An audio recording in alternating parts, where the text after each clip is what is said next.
Muhammad, whose name means highly praised, was born in Mecca in 570 AD.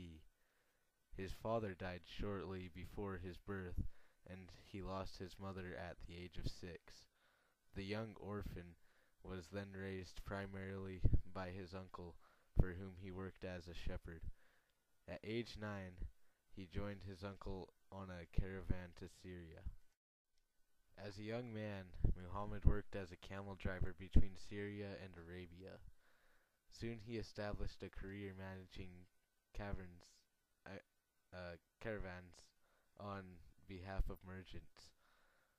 Through his travel first with his uncle and later in his career, Muhammad came into contact with people of many nationalities and faiths, including Jews and Christians.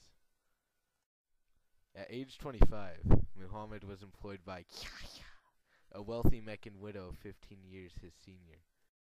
The two were married, and by all accounts enjoyed a loving and happy marriage.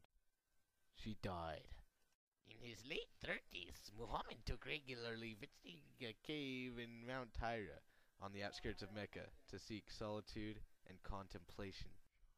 Muhammad returned from a visit, telling his wife he had gone mad, or maybe he had become a prophet, for he had been visited by an angel. Muhammad reported that while in a trance-like state, the angel Gabriel appeared to him and said, "Proclaim." But like Moses, Muhammad was a reluctant prophet. He replied, "I am not a proclaimer." The angel persisted, and the prophet repeatedly resisted, until the angel finally overwhelmed Muhammad and commanded him. After receiving the additional angelic visits, Muhammad became confident he had indeed been chosen as the messenger of God. Muhammad's message to his countrymen was to convert from polytheism, immorality, and materialism, repent from evil and worship Allah, the only true God. In 610, at the age of 40, Muhammad returned to freaking heck, oh my.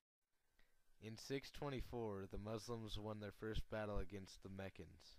Since the Meccans had a much larger army, they took this victory as a sign that God was on their side. However, a later battle was not victorious, and Muhammad himself was wounded. But in 627, the Meccans attacked Medina, and Medina came out on top, but the Prophet never lost again. Muhammad died in 632, having conquered nearly all of Arabia for Islam.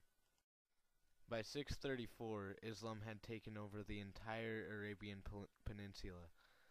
With 100 years of Muhammad's death, it had reached the Atlantic in one direction and borders of China in the other. This success was due in large part to the military and political abilities of Muhammad's successors.